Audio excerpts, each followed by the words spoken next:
Students learn about Native American culture. And the musical 29 is rehearsed and almost ready. Stay tuned, Troy. TrojanVision News starts now.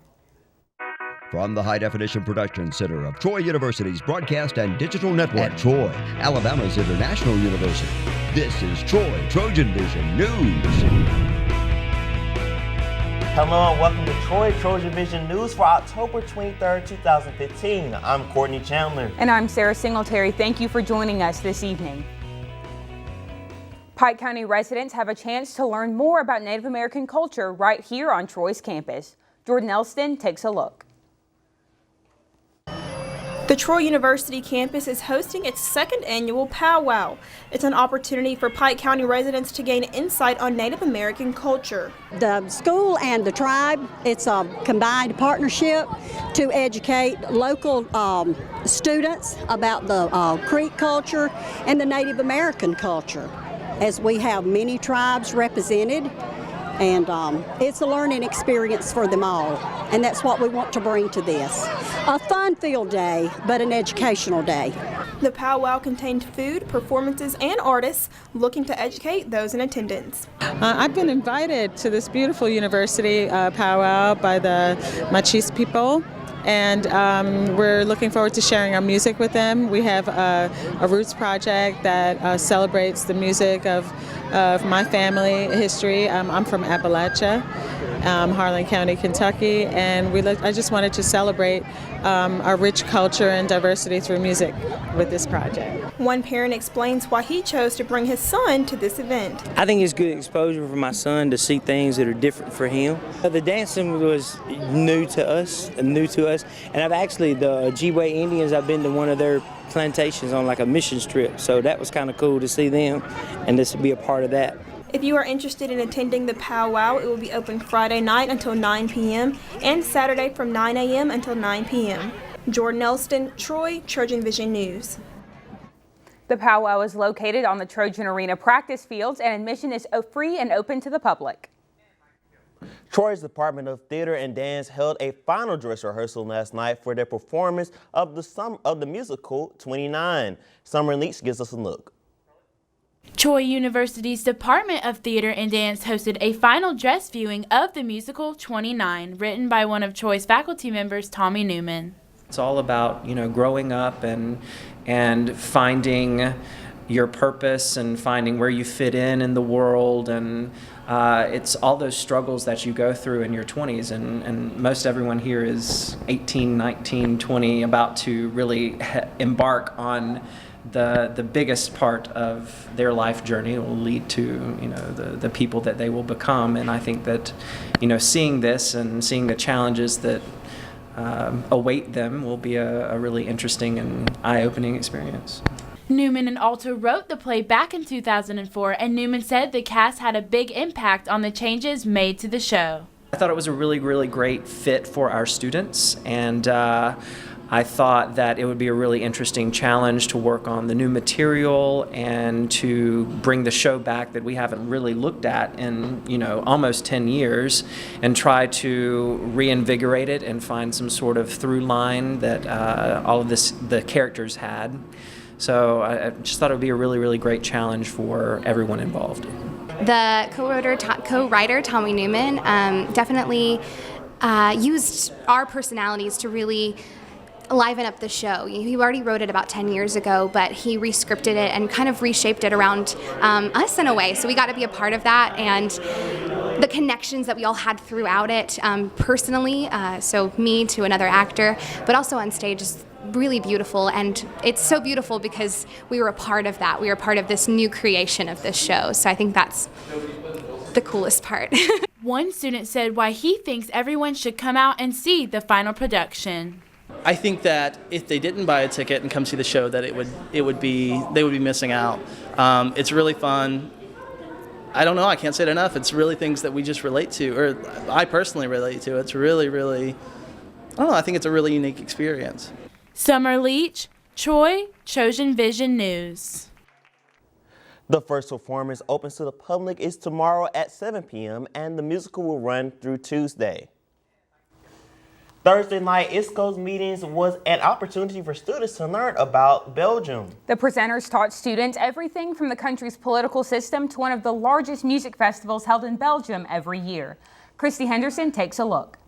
From complex political systems to Belgium fries, students got the opportunity to learn all about the country Belgium at last night's International Student Cultural Organization. Troy students that are from Belgium share the country's culture, political system, sports, and entertainment. Everything is interesting about the country, and it's fun to teach everybody about our country.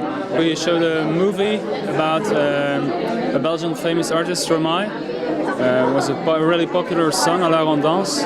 We also showed some Belgian chocolate, Belgian waffles. Students that attended ISCO say that since Troy is an international university, it's important for everyone to attend meetings to get a chance to learn from other students.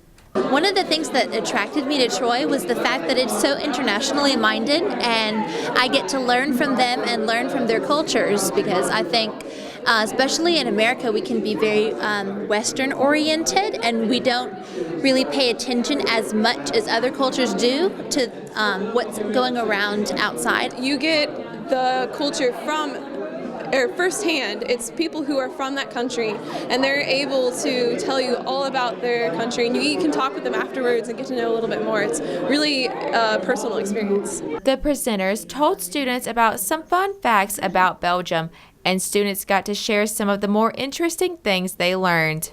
Belgium, which is the size like 5 times or 4 times smaller than Alabama, has 11 million people in it and 6 governments and 6 parliaments, which just blew my mind. I really enjoyed the fact that they had a lot of music festivals because I'm a music junkie. The food. Christy Henderson, Troy, TrojanVision News. ISCO will host Tea for Troy on Thursday at 7 p.m. in Howe Hall. And now taking a look at news from around the state. Federal forest agents say a large wildfire is getting even bigger in the forests of northwest Alabama. The Big Tree wildfire is in the Sipsey Wilderness has grown to 1,518 acres. That's nearly 400 acres larger than a day before. Only 15% of the fire is contained, and firefighters are trying to establish a boundary. A South Alabama man has been accused of an incestuous family sex ring and is now going to prison. A Bay Minette judge yesterday sentenced Dustin Kent to 17 years. Kent is an uncle of missing Mobile teenager Brittany Wood, who was last seen in 2012. He pled guilty to incest and sodomy in Baldwin County and is awaiting sentencing on similar charges in Mobile County. The owner of the drilling rig involved in the 2010 Gulf oil spill is paying Alabama $20 million to resolve legal claims related to the disaster. Governor Robert Bentley's office yesterday announced the settlement with Transocean owner of the Deepwater Horizon rig. Still to come on Troy TrojanVision News, tonight the soccer team is back in action on its home turf. Ryan Renfro has more in sports. Plus, poll rankings and campaign financing are shaking up both parties. More on that coming up after the break. Stay with us. Tension is rising inside the hearing room as Hillary Clinton is grilled by the Republican-led committee investigating the deaths of 4 Americans in Benghazi, Libya. I'm Craig Boswell on Capitol Hill with more on the marathon testimony. The warrior spirit, it's in there. Always has been. Now let it out and take the world by fire. Train well and learn what it means to be a Troy Trojan. Walk with confidence, conquer, claim territory, and climb ladders. Know that you have the power to stand alone, but the comfort of knowing that you'll never have to. Discover your inner warrior. Find it at troy.edu/spirit.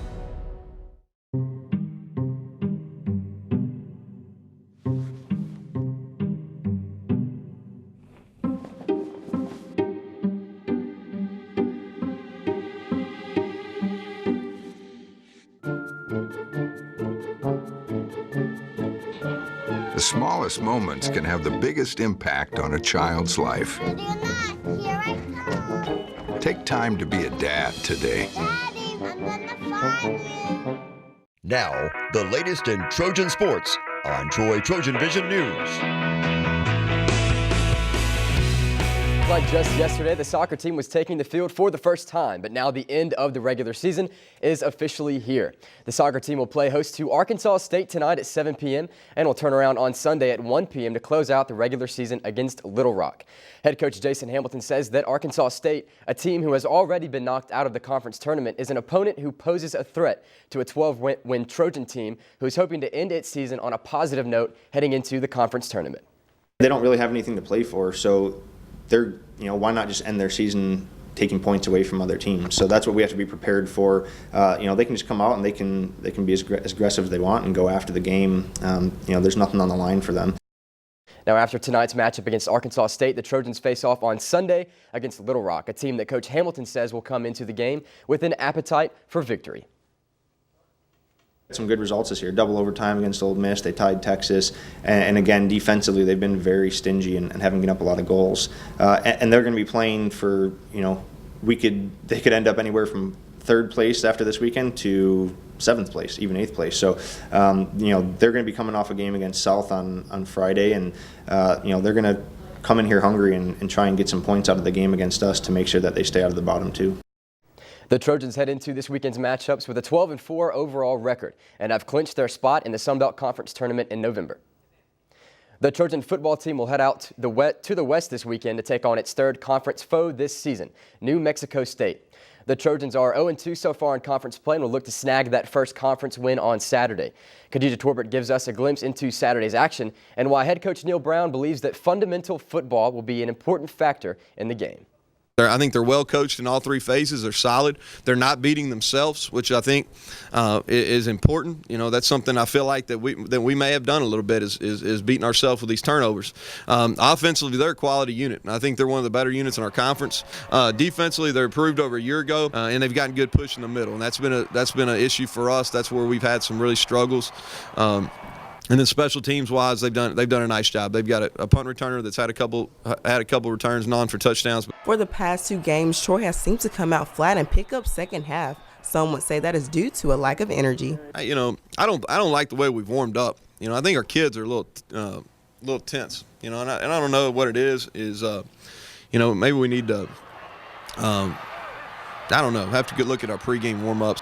Because I don't feel like we had a lot of energy at the start, and that's something that we can definitely improve on. Sometimes players being at the right place at the right time has a lot to do with decision-making on Neil Brown's part for certain positions. Well, they got to get open.